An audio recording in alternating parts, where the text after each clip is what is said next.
야곱의 장래라는 말씀 제목 가지고 함께 하나님의 은혜를 나눠보도록 하겠습니다. 야곱이 죽자 요셉이 야곱을 위하여 화려한 장례식을 치러 주었습니다. 이스라엘 백성들은 장례를 치를 때 시신에 별다른 조치를 하지 않았습니다.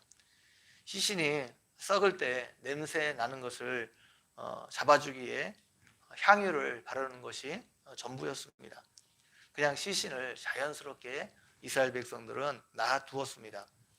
그런데 애굽 사람들은 시신이 썩지 않도록 40일 동안 특별한 조치를 해서 미이라로 만들었습니다. 시신을 오래 보존하기 위해서였습니다. 야곱은 아들들에게 절대로 자신을 애굽 땅에 장사 지내지 말고 가나안 땅에 장사 지낼 것을 유언으로 남겼습니다. 가나안 땅으로 가서 장사를 지내려면 시신이 부패하지 않도록 조치를 취해야 했습니다. 애굽에서 가나안 땅까지 가는 길이 오래 걸렸기 때문입니다. 그래서 부득이하게 시신을 미이라 처리를 했습니다. 야곱을 위해서 애굽에서 가장 화려한 장례식이 치루어졌습니다. 우리는 보통 장례를 치를 때 3일장을 치릅니다. 고대 이스라엘 백성들은 보통 7일 동안 장례를 치루었습니다.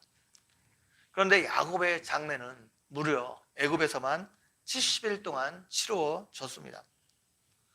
애굽 왕 바로가 죽음을 맞이했을 때 72일 동안 장례를 치렀습니다. 거의 바로에 준하는 장례를 치른 것입니다. 가나안 땅으로 올라갈 때 단순히 야곱의 아들들과 그의 후손들만 올라간 것이 아니라 바로를 제외하고 바로의 모든 신하와 바로 궁의 원로들과 애굽 땅의 모든 원로들이 함께 올라갔습니다. 애굽에 있는 거의 고위공직에 있는 사람들은 다 야곱의 장례식에 올라갔습니다. 이것을 보면 야곱의 장례가 얼마나 화려했는지 알 수 있습니다. 거의 애굽 왕 바로에 준하는 장례식을 치루었습니다.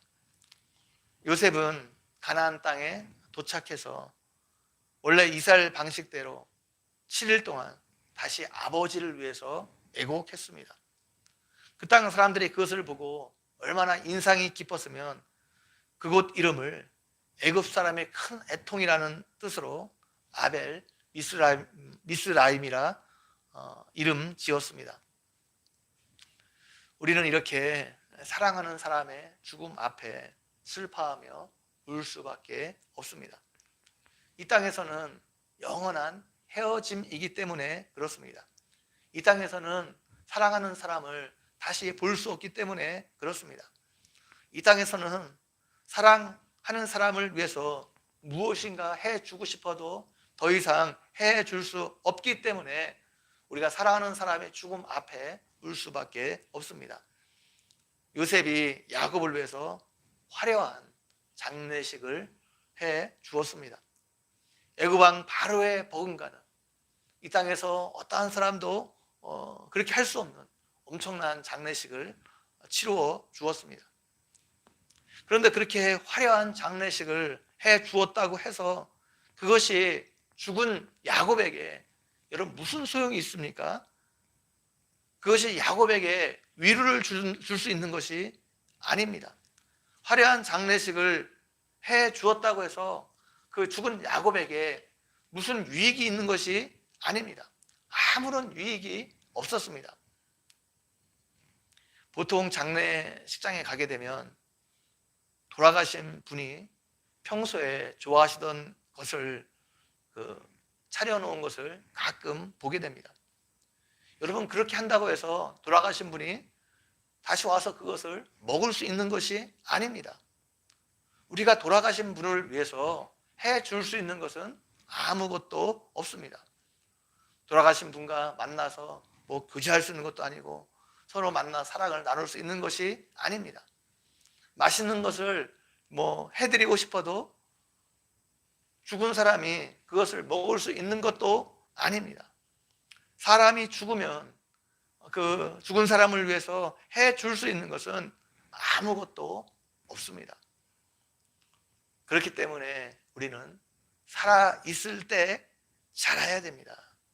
살아있을 때만 우리가 사랑하는 사람을 위해서, 다른 사람을 위해서 무엇인가 해줄 수 있는 기회가 주어지기 때문입니다. 살아있을 때만 용서할 기회가 주어집니다. 살아있을 때만 사랑할 기회가 주어집니다. 죽으면 더 이상 그 기회가 주어지지 않습니다.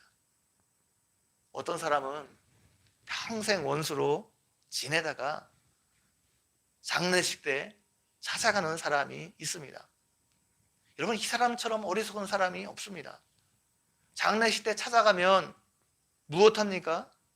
그렇다고 해서 그 사람과 화해할 수 있는 것이 아닙니다. 살아있을 때 서로 서운한 것이 있으면 서로 풀고 살아야 합니다. 용서할 것이 있으면 살아있을 때 서로 용서하고 살아야 합니다. 나눌 수 있으면 살아있을 때 서로 나누고 베풀며 살아야 합니다. 그 기회가 우리에게 영원히 주어지는 것이 아니기 때문입니다.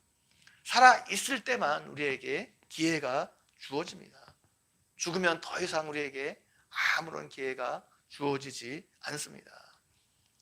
전도서 9장 4절 말씀에 보면 모든 산자들 중에 들어있는 자에게는 누구나 소망이 있으면 산 개가 죽은 사자보다 낫기 때문이라 말하고 있습니다. 사자는 동물의 왕입니다. 사자는 주로 왕권을 상징할 때 사용되는 동물입니다. 이스라엘 백성들에게 개는 오늘날 우리가 생각하는 반려견이 아닙니다. 들에서 쓰레기를 주워 먹고 사는 정말 쓸모없는 동물을 가리킬 때 개라 지칭했습니다. 아무리 하찮은 신분에 있는 사람이라도 죽은 왕보다 낫다는 겁니다. 죽으면 더 이상 왕이라는 것이 아무런 소용이 없다는 것입니다. 우리에게 주어진 인생의 시간은 하나님의 놀라운 선물입니다. 그런데 그 인생의 시간이 무한정 우리에게 주어지지 않는다는 것을 우리가 알아야 합니다. 어제 말씀드린 것처럼 우리가 80세를 살아도 날수로 따지면 4만 일이 채 되지 않습니다. 50세가 넘은 사람은 80까지 산다고 할 때 여러분 살아갈 날이 만 일이 채 되지 않습니다. 인생이 생각보다 그렇게 길지 않습니다.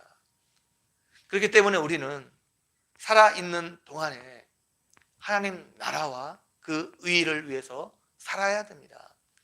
살아있는 동안에 우리에게 가진 것으로 서로 사랑하고 나누고 베풀며 살아야 됩니다. 왜냐하면 죽으면 더 이상 기회가 주어지지 않기 때문입니다.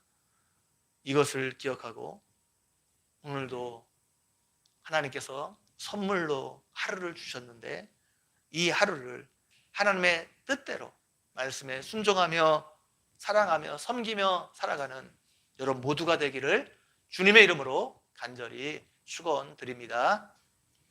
한번 기도드리겠습니다. 하나님 아버지, 오늘도 말씀을 통해서 우리에게 은혜 베풀어 주신 것 너무나 감사합니다. 하나님, 우리의 인생을 하나님께 선물로 주셨는데 우리에게 주신 이 인생이 얼마나 값진 것인지를, 우리에게 주어진 시간이 얼마나 값진 것인지를 기억하게 도와주시고 오늘 하루도 우리에게 주어진 시간을 헛되이 쓰지 않게 도와주시고 하나님의 뜻대로 말씀에 순종하며 많은 사람들을 섬기며 사랑하며 아버지 하나님, 할 수만 있다면 나를 만나는 사람들에게 복된 삶을 가져다주는 그런 삶을 살아갈 수 있도록 주께서 붙잡아 주시기를 원합니다. 감사합니다. 예수님의 이름으로 기도 올려옵나이다. 아멘.